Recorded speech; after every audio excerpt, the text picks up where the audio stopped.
ബഹുമാന്യരായ സഹോദരങ്ങളെ, സഹോദരിമാരെ,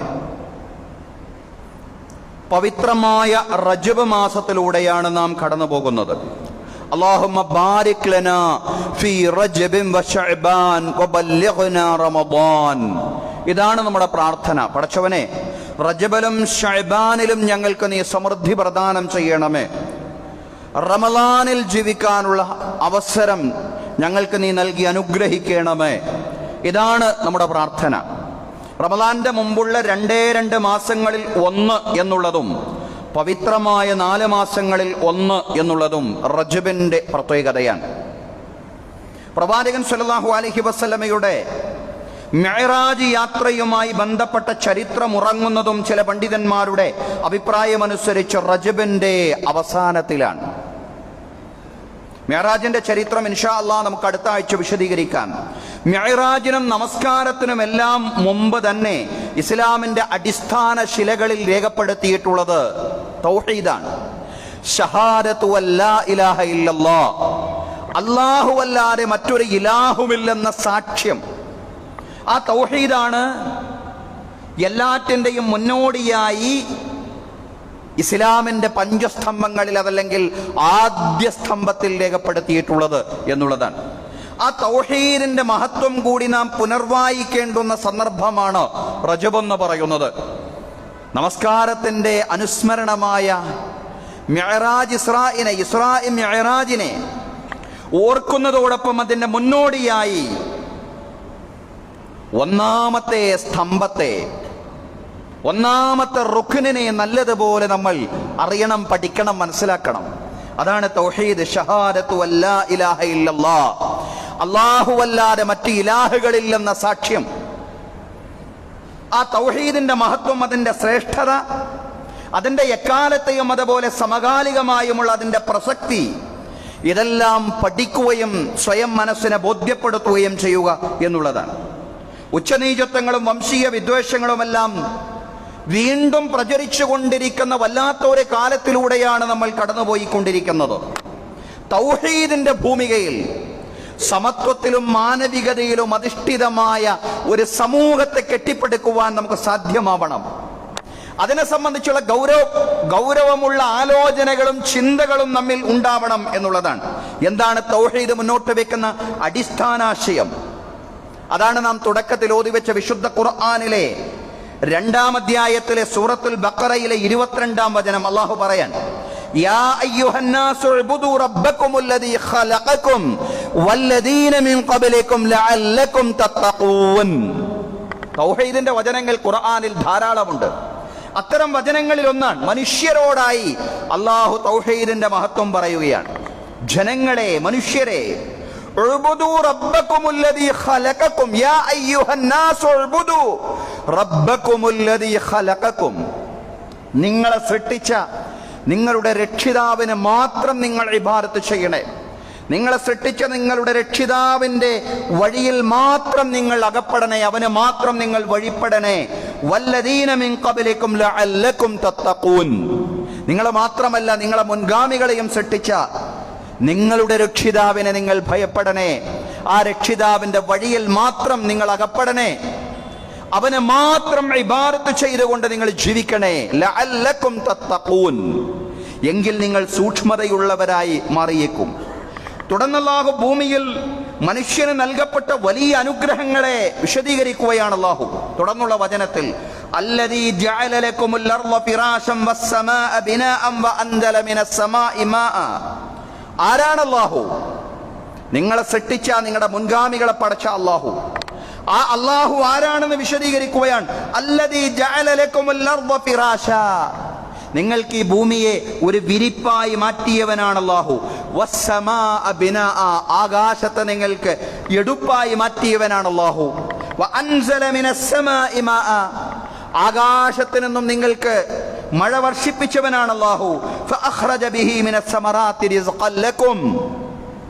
ആ മഴ വർഷിച്ച ആ ജലത്തിലൂടെ നിങ്ങൾക്ക് വ്യത്യസ്തങ്ങളായിട്ടുള്ള കായ്ക്കനികളെ ഉൽപ്പാദിപ്പിച്ചവനാണ് അല്ലാഹു. ആ അല്ലാഹുവിനെ, ആ നാഥനെ നിങ്ങൾ ഇബാദത്ത് ചെയ്യണേ എന്ന് പറയാൻ.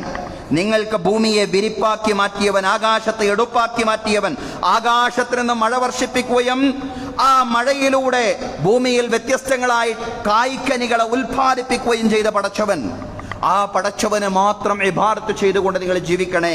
ഫലാ തജ്അലൂ ലില്ലാഹി അൻദാദൻ വഅൻതും തഅലമൂൻ. നിങ്ങൾ അല്ലാഹുവിനെ പകരക്കാരെ സ്വീകരിക്കരുത്, നിങ്ങൾ ശിർക്ക് ചെയ്യരുത്, നിങ്ങൾ അറിഞ്ഞുകൊണ്ട് അല്ലാഹുവിനെ പകരക്കാരെ സ്വീകരിക്കരുത്. അല്ലാഹു പറയാൻ, ഈ പ്രപഞ്ചത്തെയും അതിലെ ചരാചരങ്ങളെയും സൃഷ്ടിച്ച് നിയന്ത്രിച്ച് പരിപാലിച്ചു പോരുന്ന അല്ലാഹുവിനെ മാത്രം വഴിപ്പെടുക എന്നതാണ് തൗഹീദ്. അല്ലാഹുവിനെ മാത്രം വഴിപ്പെടുക എന്നതാണ് തൗഹീദ്. കഴിഞ്ഞ ആഴ്ചയിൽ നമ്മൾ സൂചിപ്പിച്ചിരുന്ന ഒരു കാര്യമുണ്ട്. അല്ലാഹു എന്ന് പറഞ്ഞാൽ ചിലരെല്ലാം തെറ്റിദ്ധരിപ്പിച്ചതുപോലെ അറബികൾ ആരാധിച്ചിരുന്ന ഒരു ദേവന്റെ പേരല്ല. ഇന്ന് നവനാസ്തികരായ ചില ആളുകൾ അങ്ങനെ പ്രചരിപ്പിക്കുന്നുണ്ട്. അത് അറബികൾ ആരാധിച്ചിരുന്ന ഒരുപാട് ദൈവങ്ങളുടെ കൂട്ടത്തിലുള്ള ഒരു ദൈവത്തിന്റെ പേരാണ്. അങ്ങനെയല്ല അള്ളാഹുവിനെ വിശദീകരിക്കുന്നത്. ഈ പ്രപഞ്ചത്തെ മുഴുവൻ സൃഷ്ടിച്ച് നിയന്ത്രിച്ച് പരിപാലിച്ചു പോരുന്ന നാഥൻ, ഈ പ്രപഞ്ചത്തെ മുഴുവൻ സൃഷ്ടിച്ച് നിയന്ത്രിച്ച് പരിപാലിച്ചു പോരുന്ന ശക്തി, ആ ശക്തിക്ക് അറബി ഭാഷയിൽ പറയുന്ന പേരാണ് അള്ളാഹു. ഈ ശക്തിയെ സംബന്ധിച്ച് അറബികൾക്ക് നേരത്തെ തന്നെ ഒരു ധാരണയുണ്ടായിരുന്നു. പക്ഷെ അവരുടെ ധാരണ പൂർണ്ണമോ അതല്ലെങ്കിൽ പൂർണ്ണമായിട്ടും ശരിയായിട്ടുള്ളതുമായ ധാരണയായിരുന്നില്ല. സാമാന്യം ഒരു ധാരണ അവർക്ക് ഈ ശക്തിയെ സംബന്ധിച്ചുണ്ടായിരുന്നു. അങ്ങനെ ഒരു ശക്തിയുണ്ട്. ഇന്ന് നമ്മുടെ നാട്ടിലെ ആളുകളോട് ചോദിച്ചാലും മുസ്ലിങ്ങളല്ലാത്തവരോട് ചോദിച്ചാലും ദൈവവിശ്വാസിയാണെങ്കിൽ അവർ പറയും അങ്ങനെ ഒരു ശക്തിയുണ്ട്. ഈ പ്രപഞ്ചത്തെ സൃഷ്ടിച്ച് നിയന്ത്രിച്ച് പരിപാലിച്ചു പോരുന്ന ശക്തി. ആ ശക്തിക്ക് അറബി ഭാഷയിൽ പറയുന്ന പേരാണ് അല്ലാഹു. പക്ഷേ പഴയകാലത്ത് അറബികൾക്ക് സാമാന്യം ഒരു ധാരണ അതിനെ സംബന്ധിച്ചുണ്ടായിരുന്നുവെങ്കിലും ആ ശക്തിക്ക് മാത്രമേ കീഴ്പ്പെടാൻ പാടുള്ളൂ എന്നുള്ള ധാരണ അവർക്കുണ്ടായിരുന്നില്ല. അവരുടെ ധാരണ എന്തായിരുന്നുവെന്ന് ഖുർആൻ പറയുന്നുണ്ട്. വലഇൻ സഅൽതഹും മൻ ഖലഖസ് സമാവാതി വൽ അർദ ലയഖൂലുന്നല്ലാഹ്. അവരോട് നിങ്ങൾ ചോദിക്കുകയാണ് ആകാശഭൂമികളെ സൃഷ്ടിച്ചതാരാണ്? അവരെ പറയും നിശ്ചയം അല്ലാഹു തആല തന്നെയാണ് പടച്ചത്. വേറെ ദേവന്മാരെയൊക്കെ അവർ ആരാധിക്കുന്നുണ്ട്. ഈ വേറെ ദേവന്മാരെ ആരാധിക്കുന്ന ഈ ജനതയോട് നിങ്ങൾ ചോദിക്കിൻ ആരാ ആകാശഭൂമികളെ സൃഷ്ടിച്ചത്? അവർ പറയും അല്ലാഹു ആണെന്ന് ഖുർആൻ പറയാൻ. അങ്ങനെ അവർ പറഞ്ഞിരുന്നു. ഖുൽ മൻ യർസുഖുകും മിനസ് സമാഇ വൽ അർദി അമ്മൻ യംലികു അസ്സമഅ വൽ അബ്സാറ വമൻ യുഖ്രിജുൽ ഹയ്യ മിനൽ മയ്യിതി വയുഖ്രിജുൽ മയ്യിത മിനൽ ഹയ്യ വമൻ യുദബ്ബിറുൽ അംറ ഫസയഖൂലൂന അല്ലാഹ് ഫഖുൽ അഫലാ തത്തഖൂൻ. അല്ലാഹു ചോദിക്കുകയാണ്, ഖുൽ മൻ യർസുഖുകും മിനസ് സമാ, ആരാണ് നിങ്ങൾക്ക് ആകാശത്തിൽ നിന്ന് വിഭവങ്ങൾ നൽകുന്നത്? വൽ അർദ്, ഭൂമിയിലെയും ആകാശത്തിലെയും വിഭവങ്ങൾ നിങ്ങൾക്ക് നൽകുന്നത് ആരാണ്? അമ്മൻ യംലികു അസ്സമഅ വൽ അബ്സാർ, നിങ്ങളുടെ ദൃഷ്ടിയെയും നിങ്ങളുടെ കേൾവിയെയും ഉടമപ്പെടുത്തിയ വേറൊരുത്തനുണ്ടോ? വമൻ യുഖ്രിജുൽ ഹയ്യ മിനൽ മയ്യിതി, നിർജീവമായതിൽ നിന്ന് ജീവനുള്ളതിനെ ഉൽപ്പാദിപ്പിച്ചതാരാണ്?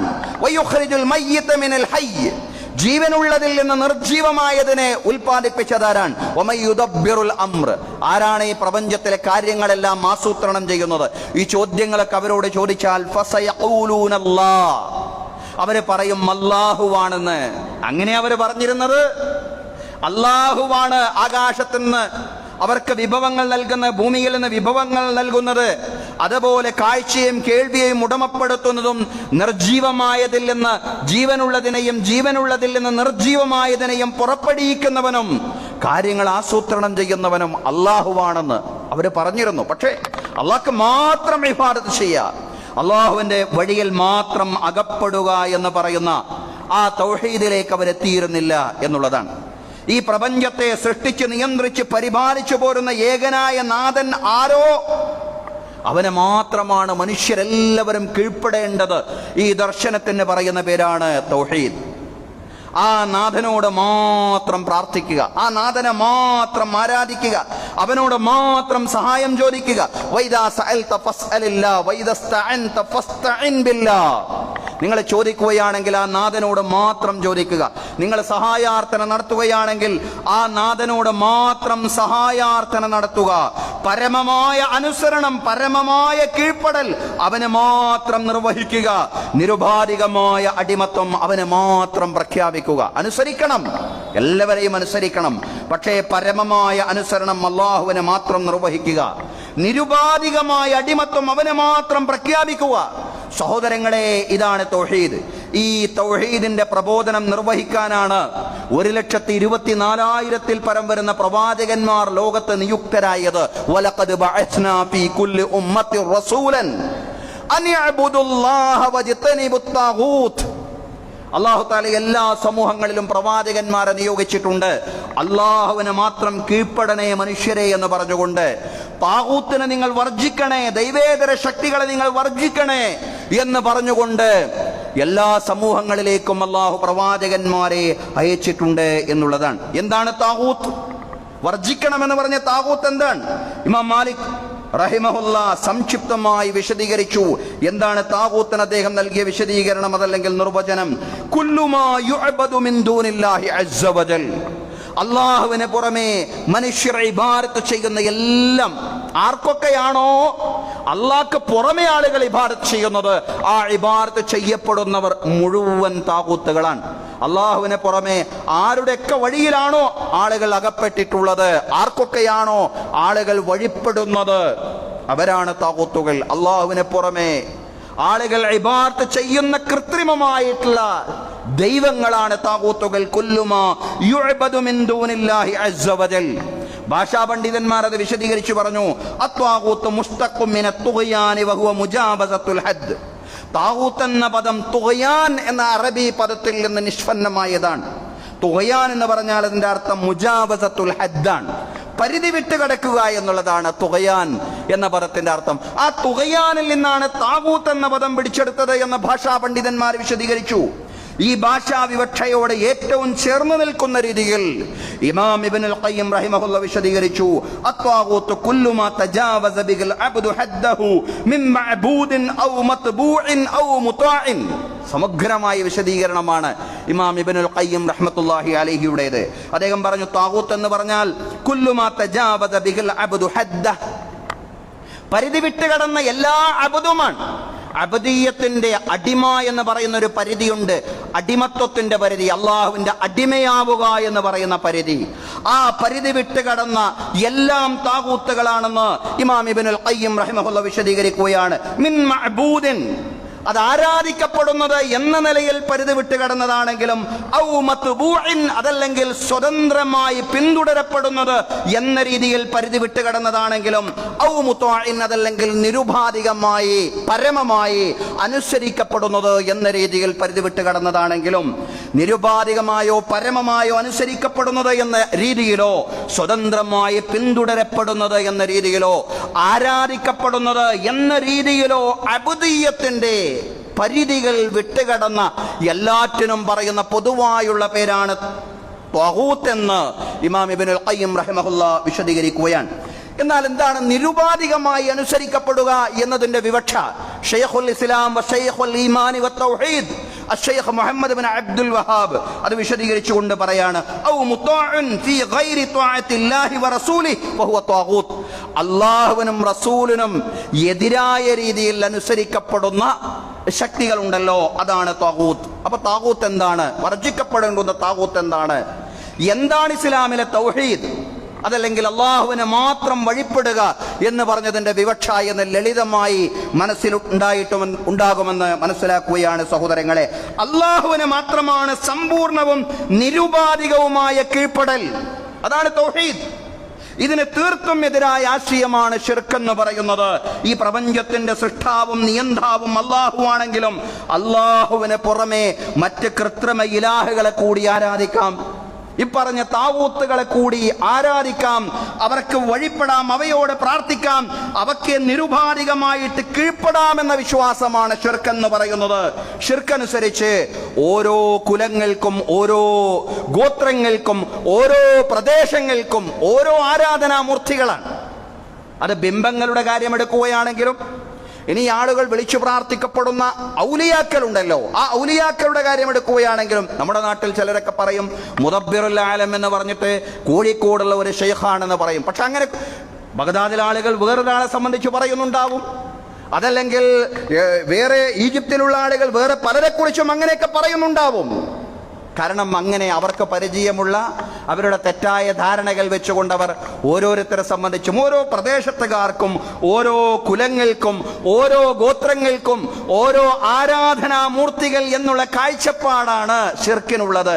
എന്നാൽ തൗഹീദ് അനുസരിച്ച് ഈ പ്രപഞ്ചത്തിലെ മുഴുവൻ മനുഷ്യരും ഈ പ്രപഞ്ചത്തിന്റെ യഥാർത്ഥ ഉടമസ്ഥനായ അള്ളാഹുവിന് മാത്രം കീഴ്പ്പെടുക എന്നുള്ള കാഴ്ചപ്പാടാണ്. മുസ്ലിങ്ങളുടെ അള്ളാഹുവിന് മാത്രം കീഴ്പ്പെടുക എന്നതല്ല, ഈ പ്രപഞ്ചത്തെ സൃഷ്ടിച്ച് നിയന്ത്രിച്ച് പരിപാലിച്ചു പോരുന്ന ശക്തിയുണ്ടല്ലോ, ആ ശക്തിക്ക് മാത്രം കീഴ്പ്പെടുക എന്ന കാഴ്ചപ്പാടാണ് തൗഹീദ് എന്ന് പറയുന്നത്. ശിർക്ക് 33 കോടി ദൈവങ്ങൾ എന്നുള്ള കാഴ്ചപ്പാടനുസരിച്ച് അവയ്ക്ക് എല്ലാമുള്ള ആരാധന.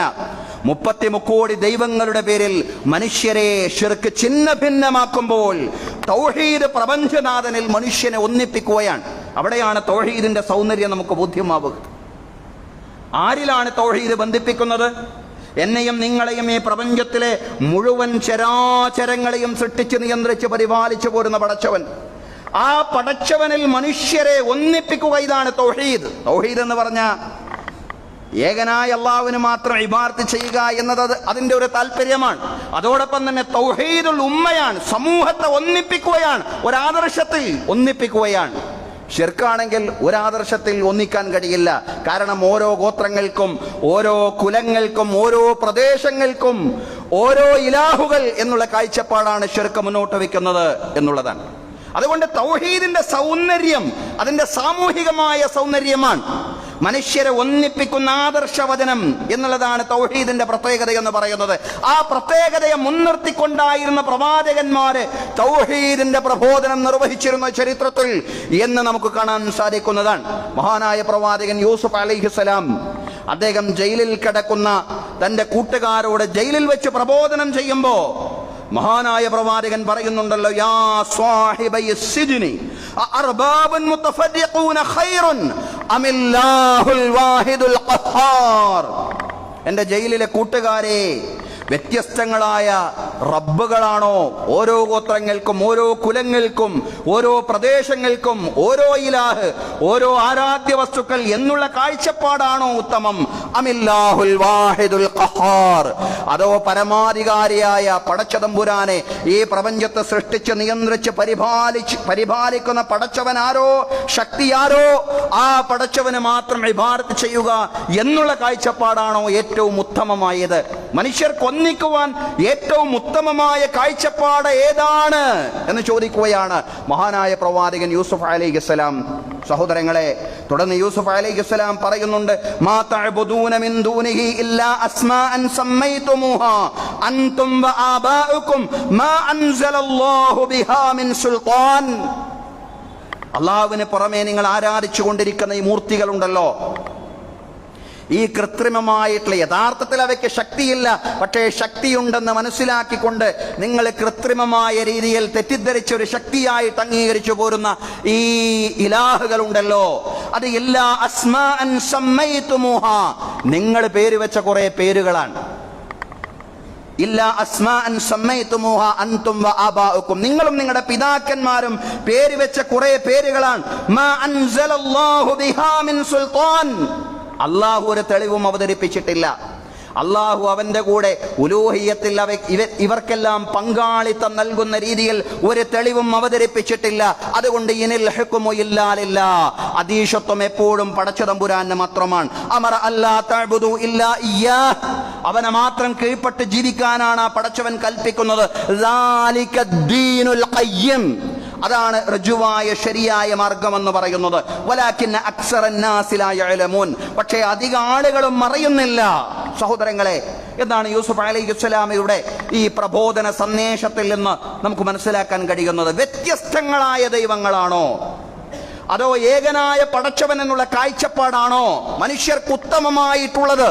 മനുഷ്യർക്കൊന്നിക്കുവാൻ, മനുഷ്യർക്ക് ഒരുമിക്കുവാൻ ഏതാദർശമാണ് ഇതിൽ ഏറ്റവും കരണീയമായിട്ടുള്ളത് എന്ന് പ്രവാചകൻ യൂസുഫ് അലൈഹിസ്സലാം ചോദിക്കുകയാണ്. എല്ലാവരും ഈ പ്രപഞ്ചത്തെ സൃഷ്ടിച്ച് നിയന്ത്രിച്ച് പരിപാലിച്ചു പോരുന്ന പടച്ചവനെ ഇബാദത്ത് ചെയ്യുക, അവന്റെ മാത്രം വഴിയിൽ അകപ്പെടുക എന്ന് പറഞ്ഞാൽ അടിച്ചേൽപ്പിക്കണമെന്നല്ല, ഒരിക്കലും അടിച്ചേൽപ്പിക്കാൻ പാടില്ല. ലാ ഇക്റാഹ ഫിദ്ദീൻ ഖദ് തബയ്യന റുശ്ദു മിനൽ ഗയ്യ്, മതത്തിൽ ഒരു ബലാത്കാരവും നിർബന്ധിപ്പിക്കലുമില്ല. നേർമാർഗവും അതുപോലെ തന്നെ ദുർമാർഗവും ചിന്തിക്കുന്ന ആളുകൾക്ക് വളരെ വ്യക്തമാണ്. അതുകൊണ്ട് ചിന്തിച്ച് മനസ്സിലാക്കിൻ എന്നാണ് ഖുർആൻ ആളുകളോട് പറയുന്ന. സഹോദരങ്ങളെ, നാം പറഞ്ഞു വരുന്നത് സമൂഹത്തെ എല്ലാത്തരം വിഭാഗീയ വംശീയ ചിന്തകളിൽ നിന്നും വിമോചിപ്പിക്കാനുള്ള വിശ്വാസികളുടെ മുമ്പിലുള്ള ഒറ്റമൂലി എന്ന് പറയുന്നത് തൗഹീദാണ്. അള്ളാഹുവിനെ മാത്രമുള്ള ഇബാദത്ത്, അള്ളാഹുവിനെ മാത്രം വഴിപ്പെടുന്ന ഒരു ലോകത്തേക്ക്, ഒരു കാലത്തേക്ക് ലോകത്തെ ക്ഷണിക്കുക എന്നുള്ളതാണ്. മനുഷ്യരെല്ലാവരും ഒരേ ഒരു സൃഷ്ടാവിന്റെ അടിമകളും ഒരേ ഒരു മാതാപിതാക്കളുടെ മക്കളുമാണെന്നുള്ള ചിന്തയാണ് തൗഹീദ് മുന്നോട്ട് വെക്കുന്നത്. ഒരേ സൃഷ്ടാവിന്റെ അടിമകൾ. പിന്നീട് എന്തിനു നമ്മൾ ഛിന്ന ഭിന്നമായി മാറണം? ആ സൃഷ്ടാവിനെ ഖുർആൻ മുന്നോട്ട് വെക്കുന്ന യുക്തി അതാണ്. നമ്മളെ പടച്ചു പരിപാലിക്കുന്ന സൃഷ്ടാവ് ആരാണോ ആ സൃഷ്ടാവിനെ നമ്മളെല്ലാവരും കീഴ്പ്പെടുക എന്നുള്ളതാണ്. ആ സൃഷ്ടാവിന്റെ അടിമകൾ മാത്രമാണ് നമ്മൾ, അവന്റെ സൃഷ്ടികളാണ് നമ്മൾ എന്ന് മാത്രമല്ല, നമ്മുടെ മാതാപിതാക്കളോ അവരും ഒരേ ആളുകളാണ്, ഒരേ നാഥനാണ് നമ്മുടെ റബ്ബ്. നമ്മുടെ മാതാപിതാക്കളും ഒരേ ആളുകളാണ്. അതാണല്ലോ പ്രവാചകൻ വിശുദ്ധ ഖുർആൻ എല്ലാം പറഞ്ഞു. എന്താ ഖുർആൻ പറഞ്ഞു? യാ അയ്യുഹന്നാസ് ഇന്നാ ഖലഖനാകും മിൻ ദക്കരിൻ വ ഉൻസ. മനുഷ്യരെ, ജനങ്ങളെ, നിശ്ചയം നാം നിങ്ങളെ പടച്ചിട്ടുള്ളത് ഒരേ ആണിൽ നിന്നും ഒരേ പെണ്ണിൽ നിന്നുമാണ് നിങ്ങളെ നാം പടച്ചിട്ടുള്ളത്. വജഅൽനാകും ശുഊബൻ വ ഖബായില ലിതആറഫു. നിങ്ങളെ പരസ്പരം തിരിച്ചറിയാൻ വ്യത്യസ്ത ഗോത്രങ്ങളും സമൂഹങ്ങളും എല്ലാമാക്കി മാറ്റി എന്നേ ഉള്ളൂ. നിങ്ങളെല്ലാവരെയും ഒരേ മാതാവിൽ നിന്നും ഒരേ പിതാവിൽ നിന്നുമാണ് പടച്ചത്. ഇന്ന അക്രമക്കും ഇൻദല്ലാഹി അത്ഖാക്കും. നിശ്ചയം നിങ്ങളിൽ ഏറ്റവും ആദരണീയൻ അല്ലാഹുവിന്റെ അടുക്കൽ അല്ലാഹുവിനെ കൂടുതൽ സൂക്ഷിക്കുന്നവനാണ്, കൂടുതൽ സൂക്ഷ്മതയുള്ള, കൂടുതൽ തഖ്വയുള്ളവരാണ് നിങ്ങളുടെ അടുക്കൽ ആദരണീയൻ. അയാളെയാണ് ആദരിക്കേണ്ടത്, അയാൾക്കാണ് മഹത്വമുള്ളത്. ഇന്ന ഗോത്രത്തിൽ, ഇന്ന കുലത്തിൽ, ഇന്ന ജാതിയിൽ, ഇന്ന കുടുംബത്തിൽ ജനിച്ചു എന്നുള്ളതല്ല, ഇന്ന വർണ്ണം കൊണ്ട് ജനിച്ചു എന്നുള്ളതല്ല നിങ്ങളുടെ മഹത്വത്തിന്റെ മാനദണ്ഡം എന്ന് പറയുന്നത്. മറിച്ച് അല്ലാഹുവിനെ നിങ്ങൾ എത്രത്തോളം സൂക്ഷിക്കുന്നു എന്നത് മാത്രമാണ്. ഇന്നല്ലാഹ അലീമുൻ ഖബീർ. നിശ്ചയം അല്ലാഹു തആല എല്ലാം അറിയുന്നവനും സൂക്ഷ്മജ്ഞാനിയുമാണ്. ലാ ഫളല ലിഅറബിയ്യിൻ ലാ അജമിയ്യിൻ. അതാ പ്രവാചകൻ സല്ലല്ലാഹു അലൈഹി വസല്ലം വിശദീകരിച്ചു പറഞ്ഞത്. ഒരു അറബിക്കും അനറബിയേക്കാൾ വലാലി അഹ്മറ അലാ അസ്വദ്. ഒരു ചുവന്നവനും കറുത്തവനേക്കാൾ വലാലി അബിയദ അലാ അസ്വദ്. ഒരു വെളുത്തവനും കറുത്തവനേക്കാൾ യാതൊരു മഹത്വവുമില്ല ഇല്ലാ ബിത്തഖ്വ. നിങ്ങളുടെ മഹത്വത്തിന്റെ മാനദണ്ഡം തഖ്വ മാത്രമാണ്. ഗോത്ര വർണ്ണവർഗ വ്യത്യാസങ്ങളില്ലാതെ എല്ലാ മനുഷ്യരും അള്ളാഹുവിന്റെ മാത്രം സൃഷ്ടികളും അടിമകളും എന്ന നിലയിൽ തുല്യരാണെന്നുള്ള ആശയമാണ്. മനുഷ്യരെല്ലാവരും തുല്യരാണ്, കാരണം എല്ലാവരും അള്ളാഹിന്റെ സൃഷ്ടികളാണ്.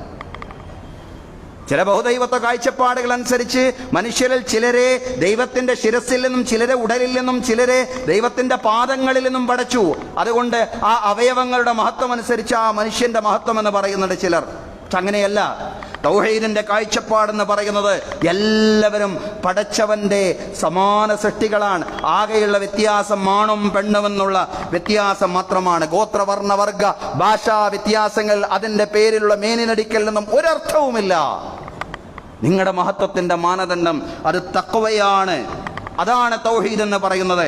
സഹോദരങ്ങളെ, ഈ തൗഹീദി ആശയത്തിൽ ഊന്നി ലോകത്ത് നവോത്ഥാന സംസ്കരണ വിമോചന ശ്രമങ്ങൾ ഉണ്ടാവണം. ഈ തൗഹീദുമായി, ഈ തൗഹീദിന്റെ ഗ്രന്ഥം നമ്മുടെ അലമാറയിൽ സൂക്ഷിച്ചു വെക്കുക എന്നുള്ളതല്ല നമ്മുടെ ദൗത്യം എന്ന് പറയുന്നത്. ലോകത്തെ തൗഹീദിന്റെ അടിത്തറയിൽ നിന്നുകൊണ്ടുള്ള വിമോചന സംസ്കരണ പ്രബോധന ശ്രമങ്ങൾ ഉണ്ടാവണം എന്നുള്ളതാണ്. അപ്പോഴേ പരസ്പരം വിദ്വേഷങ്ങളില്ലാത്ത, സമത്വ ചിന്തയുള്ള, സമാന ഭാവങ്ങളുള്ള സമൂഹം ഉണ്ടാവൂ. അതെന്തിനാണ്? അത് പരലോകത്ത് വിജയിക്കാനാണ് തൗഹീദിന്റെ പ്രബോധനം. രണ്ടാമത്തേത്, ഭൂമിയിൽ സമത്വഭാവമുള്ള, മറ്റുള്ളവർ ആദരിക്കാൻ ശേഷിയുള്ള സമൂഹമുണ്ടാവണം, ജനങ്ങളുണ്ടാവണം. അതാണ് ആ പ്രബോധനത്തിന്റെ ഭൗതികമായിട്ടുള്ള മറ്റൊരു നേട്ടം എന്ന് പറയുന്നത്. സഹോദരങ്ങളെ, ഒറ്റപ്പെട്ട ചില വ്യക്തികളിൽ നിന്നാണെങ്കിലും വിദ്വേഷത്തിന്റെ വാചകങ്ങൾ ഇന്ന് ആവർത്തിച്ചുകൊണ്ട് ഒഴുകിക്കൊണ്ടിരിക്കുന്ന പശ്ചാത്തലമാണ്. ജാതി ഭേദങ്ങളില്ലാതെ, മതദ്വേഷങ്ങളില്ലാതെ സോദരത്വേന മുന്നോട്ട് പോകണമെന്ന് പഠിപ്പിച്ച ഒരു മഹാഗുരുവിന്റെ പേരിൽ നിലനിൽക്കുന്ന ഒരു മഹത്തായ പ്രസ്ഥാനത്തിന്റെ അമരക്കാരൻ ഇതിനകം വിസർജിച്ച വിദ്വേഷ പ്രസ്താവനകൾക്ക് കയ്യും കണക്കുമില്ല. ഒരു ജില്ലയെക്കുറിച്ചും ഒരു സമുദായത്തെക്കുറിച്ചും ആ സമുദായത്തിലെ പണ്ഡിതന്മാരെ കുറിച്ചുമെല്ലാം വളരെ മോശമായ പരാമർശങ്ങൾ നടത്തി. ദൗർഭാഗ്യകരമെന്ന് പറയട്ടെ, അതിനെ തിരുത്താൻ ബാധ്യസ്ഥരായ ഭരണാധികാരികൾ നിശബ്ദരാവുന്നു എന്ന് മാത്രമല്ല, സംസ്ഥാന ഭരണകൂടത്തെ പ്രതിനിധീകരിക്കുന്ന മുഖ്യ രാഷ്ട്രീയ പ്രസ്ഥാനത്തിന്റെ ഉന്നത നേതാക്കൾ അവരും ഇത്തരം പ്രസ്താവനകളെ ഏറ്റുപിടിക്കുന്നതായാണ് നമ്മൾ കാണുന്നത്. ഇത് തീക്കൊള്ളി കൊണ്ട് തലചൊറിയലാണ്. ഇത്തരം നിലപാടുകൾ തീക്കൊള്ളികൾ കൊണ്ട്, അതല്ലെങ്കിൽ തീക്കൊള്ളി കൊണ്ട് തലചൊറിയലാണ്. അടുത്ത ഘട്ടത്തിൽ ഇടതുപക്ഷമോ ഐക്യമുന്നണിയോ UDF LDF ആരധികാരത്തിൽ വരണം എന്നത് നമ്മുടെ വിഷയമല്ല. പക്ഷേ രാജ്യത്ത് മാറാടുകൾ ആവർത്തിക്കുമെന്നും ആഭ്യന്തരം ചില മുസ്ലിം സംഘടനകൾ ഏറ്റെടുക്കുമെന്നെല്ലാം പറഞ്ഞുകൊണ്ട് വർഗീയ ചിന്തയിലേക്ക്, ധ്രുവീകരണത്തിലേക്ക് ആളുകളെ വഴിതെറ്റിക്കുന്നത് ഉത്തരവാദപ്പെട്ട രാഷ്ട്രീയ നേതാക്കൾക്ക് ചേർന്നതല്ല. മനുഷ്യപ്പറ്റുള്ള മുഴുവൻ ആളുകളും മറക്കാൻ ശ്രമിക്കുന്ന കലാപങ്ങളെ വീണ്ടും വീണ്ടും ഓർമ്മിപ്പിച്ചുകൊണ്ട് വോട്ട് ബാങ്ക് രാഷ്ട്രീയത്തെ വളർത്താനുള്ള ശ്രമം അങ്ങേയറ്റം ഖേദകരമാണ്. മതേതര നിലപാടുകൾക്ക് ചേർന്നതല്ല, പുരോഗമന നിലപാടുകൾക്ക് ഒട്ടും ചേർന്നതല്ല അത്. അങ്ങനെ പല കോണുകളിൽ നിന്നും സമുദായങ്ങൾക്കിടയിൽ ധ്രുവീകരണം ഉണ്ടാക്കാനുള്ള വ്യത്യസ്തങ്ങളായ ശ്രമങ്ങൾ ഉണ്ടാവുമ്പോൾ മനുഷ്യരെ കൂടുതൽ ആദരിക്കാനും ബഹുമാനിക്കാനും പറയുന്ന തൗഹീദിന്റെ ഖുർആനിക പാഠങ്ങൾ സമൂഹത്തെ നാം ഗൗരവത്തിൽ പഠിപ്പിക്കണം. തീർച്ചയായിട്ടും നമുക്ക് ദൗത്യമുണ്ട് ഇവിടെ. സമൂഹത്തെ ധ്രുവീകരിക്കാൻ വേണ്ടിയുള്ള രാഷ്ട്രീയ ശ്രമങ്ങൾ, അതുപോലെ മറ്റു പല അജണ്ടകളും കൂടെ ഉള്ള ശ്രമങ്ങൾ നടക്കുമ്പോൾ നമ്മെ സംബന്ധിച്ചിടത്തോളം നമുക്കൊരു ഉത്തരവാദിത്വവുമില്ല എന്ന് ധരിക്കരുത്. മനുഷ്യന്റെ മഹത്വം ജാതി മതവർഗവർണ്ണ ചിന്തകൾക്ക് അതീതമായി മനുഷ്യർ എന്ന നിലയിൽ സർവ്വ മനുഷ്യർക്കും മഹത്വമുണ്ടെന്നാ ഖുർആൻ പറയുന്നത്. വലഖദ് കർറംനാ ബനി ആദം, ആദം സന്തതികളെ നാം ആദരിച്ചിരിക്കുന്നു. മുസ്ലിങ്ങൾ ആദരിച്ചിരിക്കുന്നു എന്നോ മുഹമ്മദ് നബിയിൽ വിശ്വസിച്ച ആളുകൾ ആദരിച്ചിരിക്കുന്നു എന്നോ അല്ല ഖുർആൻ പറയുന്നത്. നിശ്ചയം ആദം സന്തതികളെ, മനുഷ്യരെ മുഴുവൻ നാം ആദരിച്ചിരിക്കുന്നു എന്നുള്ളതാണ്. ഇന്നി ജായിലും ഫിൽ അർദി ഖലീഫ, മനുഷ്യനാണ് ഭൂമിയിൽ അള്ളാഹുവിന്റെ പ്രതിനിധി എന്ന് പറയുന്നത്. ഖലഖലകും മാ ഫിൽ അർദി ജമീഅ, അള്ളാഹു പറയാണ് ഭൂമിയിലുള്ളത് മുഴുവനും മനുഷ്യരെ നിങ്ങൾക്കാണ് അള്ളാഹു തആല പടച്ചത്. മനുഷ്യന്റെ മഹത്വം ഖുർആനിക വചനങ്ങളിൽ നിന്ന് പ്രത്യേകം നമ്മൾ പഠിക്കണം. ഖുർആന്റെ ഓരോ പരാമർശങ്ങളും മനുഷ്യന്റെ മഹത്വം പറയുന്നതാണ്. അന്നല്ലാഹ സഖറ ലക്കും മാ ഫിസ് സമാവാതി വമാ ഫിൽ അർദ്, മനുഷ്യരെ ആകാശങ്ങളിലും ഭൂമിയിലുമുള്ളത് മുഴുവൻ അള്ളാഹു നിങ്ങൾക്ക് കീഴ്പ്പെടുത്തി തന്നിരിക്കുന്നു. മനുഷ്യർക്ക് നൽകപ്പെട്ട മഹത്വമാണ്. ഭൂമിയിലെ പ്രതിനിധിയാണ് മനുഷ്യരെ അള്ളാഹു ആദരിച്ചിരിക്കുന്നത്. ആകാശങ്ങളിലും ഭൂമിയിലുമുള്ളത് മുഴുവൻ മനുഷ്യർക്ക് വേണ്ടിയാണ് അള്ളാഹു തആല പടച്ചിട്ടുള്ളത്. നിശ്ചയം ആകാശഭൂമികളെ മനുഷ്യർക്ക് വേണ്ടി അള്ളാഹു കീഴ്പ്പെടുത്തി തന്നിരിക്കുന്നു. ഖുർആൻ പറയാണ്. ഇനി എന്താ ഖുർആൻ പറഞ്ഞത്? മനുഷ്യന്റെ മുമ്പിൽ സുജൂദ് ചെയ്യാൻ.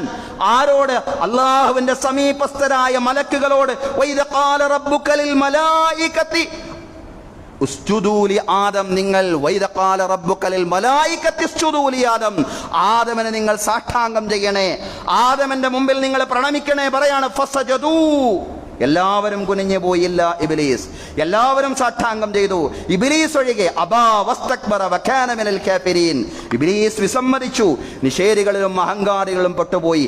ഇബ്ലീസ് പടച്ചവനുമായി പിണങ്ങാനുള്ള ഒരു കാരണം എന്താ? മനുഷ്യൻ ആദരിക്കാൻ പറഞ്ഞു, മനുഷ്യന്റെ മുമ്പിൽ സാഷ്ടാംഗം നമിക്കാൻ പറഞ്ഞു. സഹോദരങ്ങളെ, ഇതാണ് മനുഷ്യന്റെ മഹത്വം എന്ന് പറയുന്നത്. ആ മനുഷ്യരിൽ ഒരു കൂട്ടരെയും ഇടിച്ചു താഴ്ത്തുകയോ അവർക്കിടയിൽ വർഗീയ വിഭാഗീയ ചിന്തകൾ ഉണ്ടാക്കി ഭിന്നിപ്പിക്കുകയോ ചെയ്യരുതെന്നാണ് തൗഹീദ് പറയുന്നത്. അതുകൊണ്ട് തൗഹീദിന്റെ അടിത്തറയിൽ നിന്നുകൊണ്ട് മനുഷ്യർക്കിടയിൽ ഉണ്ടാക്കേണ്ടുന്ന ഐക്യവും സമഭാവനയും യഥാർത്ഥത്തിൽ ആ ദൗത്യം നിർവഹിക്കാൻ നമ്മൾ ബാധ്യസ്ഥരാണ് എന്നുള്ളതാണ്. അപ്പോൾ തൗഹീദിന്റെ സാമൂഹിക സൗന്ദര്യത്തിൽ ഒന്നാമത്തേത് മനുഷ്യർക്കിടയിലുള്ള വംശീയ വേർതിരിവുകൾ ഇല്ലാതാക്കി സമത്വ ചിന്തയിലേക്ക് മനുഷ്യനെ ആനയിക്കുക എന്നുള്ളതാണ്. തൗഹീദി ദൗത്യത്തിൽ രണ്ടാമത്തേത് മനുഷ്യർക്ക് മേൽ മനുഷ്യന്റെ അധീശത്വം അവസാനിപ്പിക്കുക എന്നുള്ളതാണ്. മനുഷ്യർക്ക് മേൽ മനുഷ്യന്റെ സർവാധിപത്യം അവസാനിപ്പിക്കുക എന്നുള്ളതാണ്. സൂര്യൻ അസ്തമിക്കാത്ത പേർഷ്യൻ സാമ്രാജ്യത്വത്തിലേക്ക്, സൂര്യൻ അസ്തമിക്കാത്ത പേർഷ്യൻ സാമ്രാജ്യത്വത്തിലേക്ക് പ്രവാചക ശിഷ്യൻ റിബഈ ഇബ്നു ആമിർ റളിയല്ലാഹു അൻഹു കടന്നു ചെല്ലുന്ന ഒരു രംഗമുണ്ട്.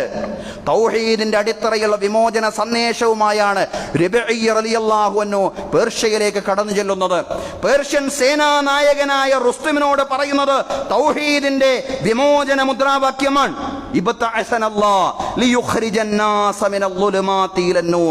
ദൗത്യവുമായിട്ടാണ് ഞാൻ വന്നിട്ടുള്ളത്. മനുഷ്യരെ അന്ധകാരങ്ങളിൽ നിന്ന് വെളിച്ചത്തിലേക്ക് ആനയിക്കുക എന്ന ഞങ്ങളുടെ പ്രവാചകൻ ഞങ്ങളെ ഏൽപ്പിച്ച, ഖുർആൻ ഞങ്ങളെ ഏൽപ്പിച്ച ദൗത്യവുമായിട്ടാണ് വന്നിട്ടുള്ളത്. സർവ്വ അന്ധകാരങ്ങളിൽ നിന്നും അള്ളാഹുവിന്റെ പ്രകാശത്തിലേക്ക് മനുഷ്യനെ ആനയിക്കുക എന്ന ദൗത്യവുമായിട്ടാണ് വന്നിട്ടുള്ളത്. അതാണ് തൗഹീദിന്റെ ദൗത്യം എന്ന് പറയുന്നത്. ഇരുട്ടിൽ നിന്ന് മനുഷ്യരെ വിമോചിപ്പിക്കുക എന്നുള്ള ദൗത്യം. ഈ ദുനിയാവിന്റെ ഇഹലോകത്തിന്റെ കുടുസതയിൽ നിന്ന് ഇഹലോകത്തിന്റെയും അതുപോലെ തന്നെ പരലോകത്തിന്റെയും വിശാലതയിലേക്ക് മനുഷ്യൻ ആനയിക്കുക. വമിൻ ജൗരിൽ മുലൂക്കി വല്ലദിയാന ഇലാ അദ്ലിൽ ഇസ്ലാം. അക്രമികളായ രാജാക്കന്മാരുടെ അനീതികളിൽ നിന്ന് ഇസ്ലാമിന്റെ നീതിയിലേക്ക് മനുഷ്യൻ ആനയിക്കാൻ വേണ്ടിയാണ് ഞങ്ങളെ പ്രവാചകൻ നിയോഗിച്ചിട്ടുള്ളത്. സഹോദരങ്ങളെ, റിബഈ ഇബ്നു ആമിർ റളിയല്ലാഹു അൻഹു പറയാൻ, അന്ധകാരങ്ങളിൽ നിന്ന് പ്രകാശത്തിലേക്ക്, ഇഹലോകത്തിന്റെ കുടുസതയിൽ നിന്ന് ഇഹപര ലോകങ്ങളുടെ വിശാലതയിലേക്ക്, രാജാക്കന്മാരുടെ അക്രമങ്ങളിൽ നിന്ന് ഇസ്ലാമിന്റെ നീതിയിലേക്ക് മനുഷ്യർ ആനയിക്കുക എന്ന ചരിത്രപരമായ ദൗത്യമാണ് തൗഹീദി പ്രബോധകർക്ക് നിർവഹിക്കാനുള്ളത് എന്ന് റിബഈ ഇബ്നു ആമിർ റളിയല്ലാഹു അൻഹു പേർഷ്യൻ സേനാ നായകനായ റുസ്തമിന്റെ പരവതാനിയിൽ വെച്ച് പ്രഖ്യാപിക്കുകയാണ്. സഹോദരങ്ങളെ, ഇതാണ് ഇസ്ലാം, ഇതാണ് തൗഹീദ്. ആ തൗഹീദ് എന്ന് പറയുന്നത്, ആ തൗഹീദി ആദർശം എന്ന് പറയുന്നത് കേവലം ആത്മീയതയുടെ താരാട്ടുപാട്ടായി നമ്മൾ ധരിച്ചു വശാക്കാൻ പാടില്ല. തീർച്ചയായും അത് സാമൂഹിക വിമോചനത്തിന്, സാമൂഹിക മാറ്റങ്ങൾക്കുള്ള ചാലക ശക്തിയാണ് തൗഹീദി മുദ്രാവാക്യം എന്ന് പറയുന്ന സഹോദരങ്ങളെ. മനുഷ്യ വിമോചനത്തിന്റെ ഒരു വിപ്ലവ മുദ്രാവാക്യമാണത്. ഈ ഒരു ആദർശത്തിന്റെ അടിത്തറയിൽ മനുഷ്യർക്ക് മേൽ മനുഷ്യരുടേതായിട്ടുള്ള എല്ലാ അധീശത്വങ്ങളെയും തള്ളിപ്പറയാനും നിരാകരിക്കാനും നമുക്ക് സാധ്യമാവണം എന്നുള്ളതാണ്. അമേരിക്കയുടെ നേതൃത്വത്തിൽ സാമ്രാജ്യത്വം പുതിയ ഭാവത്തിലും രൂപത്തിലും ലോകത്ത് വീണ്ടും പ്രത്യക്ഷപ്പെട്ടുകൊണ്ടിരിക്കുകയാണ്. അമേരിക്കൻ സാമ്രാജ്യത്വത്തിന്റെ കഴുകക്കണ്ണുകൾ വെനിസ്വേലയ്ക്ക് മേൽ പതിഞ്ഞ ഭീകര വാർത്തകളാണ് നാം ഇപ്പോൾ കേട്ടുകൊണ്ടിരിക്കുന്നത്. അന്താരാഷ്ട്ര നിയമങ്ങളെ വെല്ലുവിളിച്ചുകൊണ്ട് സ്വതന്ത്ര രാഷ്ട്രമായ വെനിസ്വേലയിൽ കടന്നുകയറി അവിടുത്തെ പ്രസിഡന്റിനെയും ഭാര്യയും ബന്ദിയാക്കിയ വാർത്തകളെല്ലാമാണ് നാം കേട്ടുകൊണ്ടിരിക്കുന്നത്. ചില ആളുകൾ ചോദിക്കും, തൗഹീദിന്റെ ഉള്ളടക്കത്തെ സംബന്ധിച്ച് വേണ്ടത്ര ബോധ്യമില്ലാത്ത ചില ആളുകൾ ചോദിക്കും, ഇതിലെന്തേ നമുക്ക് കാര്യം, ഇതിലെന്തിനാണ് സംസാരിക്കുന്നത്, ഇത് നമ്മളുമായി ബന്ധപ്പെട്ട കാര്യമാണോ? തീർച്ചയായും നമ്മളുമായി ബന്ധപ്പെട്ട കാര്യം തന്നെയാണ്. തൗഹീദി ബോധമുള്ള ഒരാളെ സംബന്ധിച്ചിടത്തോളം ഇത്തരം സാമ്രാജ്യത്വ അധീശത്വ പദ്ധതികളെയെല്ലാം നിരാകരിക്കാനുള്ള മതപരമായ ബാധ്യത തന്നെ അയാൾക്കുണ്ട് എന്നുള്ളതാണ്. അതുകൊണ്ടാണല്ലോ അലിജ ഇസ്സത്ത് ബെഗോവിച്ച് പറഞ്ഞത്, ലോകത്ത് നടന്ന സാമ്രാജ്യത്വ വിരുദ്ധ പോരാട്ടങ്ങളിൽ മിക്കതും നടന്ന മുസ്ലിം ലോകത്താണ്. എന്തുകൊണ്ടാണ് മുസ്ലിം ലോകത്ത് നടന്നത്? അതെല്ലാം ലാ ഇലാഹ ഇല്ലല്ലയുടെ അനിവാര്യ താല്പര്യത്തിൽ നിന്ന് വന്നതാണ്. അള്ളാഹുവിനെ മാത്രം സർവാധിപത്യം, മറ്റ് രാഷ്ട്രങ്ങളുടെ അധികാരങ്ങളിലേക്ക് കടന്നു കയറുന്ന രീതിയുണ്ടല്ലോ, അതിനാർക്കാണ് അധികാരം നൽകിയത്, അതിനാർക്കാണ് അവകാശം നൽകിയത് എന്നുള്ളതാണ്. രാജ്യങ്ങളുടെ അധികാരങ്ങളിലേക്ക് കടന്നു കയറാനുള്ള ശ്രമങ്ങൾ തൗഹീദിന്റെ ഭൂമികയിൽ ചോദ്യം ചെയ്യാൻ നമുക്ക് സാധ്യമാവണം എന്നുള്ളതാണ്. വെനസ്വേലയുടെ എണ്ണയിൽ പ്രതീക്ഷയർപ്പിച്ചുകൊണ്ടുള്ള അമേരിക്കൻ സാമ്രാജ്യത്വ നീക്കങ്ങൾക്ക് തടയിട്ടില്ല എങ്കിൽ മറ്റു രാജ്യങ്ങളിലേക്ക് പഴയതുപോലെ സാമ്രാജ്യത്വം ശക്തമായിട്ട് അവർക്ക് കടന്നു കയറാനുള്ള പ്രേരണയായിട്ട് അത് മാറും എന്നുള്ളതാണ് സഹോദരങ്ങളെ. മനുഷ്യർക്ക് മേൽ മനുഷ്യരുടെ അധീശത്വം എന്ന ആശയമാണ് സാമ്രാജ്യത്വമെങ്കിൽ, മനുഷ്യരുടെ മേൽ അള്ളാഹുവിന്റെ മാത്രം സർവാധിപത്യം എന്ന ആശയമാണ് തൗഹീദ്. തൗഹീദിന്റെ സാമൂഹിക കാഴ്ചപ്പാടുകളിൽ ഒന്നാമത്തേത്, അതിന്റെ സാമൂഹിക കാഴ്ചപ്പാടുകളിൽ ഒന്നാമത്തേത് വേർതിരിവുകളില്ലാതെ മനുഷ്യരെ ഒന്നായി കാണാനുള്ള പ്രാപ്തി തൗഹീദിനുണ്ട്. വേർതിരിവുകളില്ലാതാക്കി മനുഷ്യരെ എല്ലാവരെയും ഒന്നായി കാണാനുള്ള പ്രാപ്തി തൗഹീദിനുണ്ട് എന്നുള്ളതാണ്. രണ്ടാമത്തേത്, മനുഷ്യർക്ക് മേൽ മനുഷ്യരുടേതായിട്ടുള്ള കൃത്രിമവും വ്യാജവുമായ സാമ്രാജ്യത്വം അടക്കമുള്ള എല്ലാ അധീശത്വങ്ങളെയും അത് തള്ളിക്കളയുന്നു എന്നുള്ളതാണ്. തൗഹീദിന്റെ സാമൂഹിക സൗന്ദര്യത്തെ നന്നായി പഠിക്കുക, അതിനുവേണ്ടി പവിത്രമായ റജബ് മാസം അടക്കമുള്ള മാസങ്ങളെ നന്നായി പ്രയോജനപ്പെടുത്തുക. അല്ലാഹു തൗഫീഖ് നൽകി അനുഗ്രഹിക്കുമാറാവട്ടെ. യഖൂലു ഖൗലി ഹാദാ വഅസ്തഗ്ഫിറുല്ലാഹ ലീ വലക്കും ഇന്നല്ലാഹ വമലായികതഹു യുസല്ലൂന അലൻ നബി യാ അയ്യുഹല്ലദീന ആമനൂ സ്വല്ലൂ അലൈഹി വസല്ലിമു തസ്ലീമാ.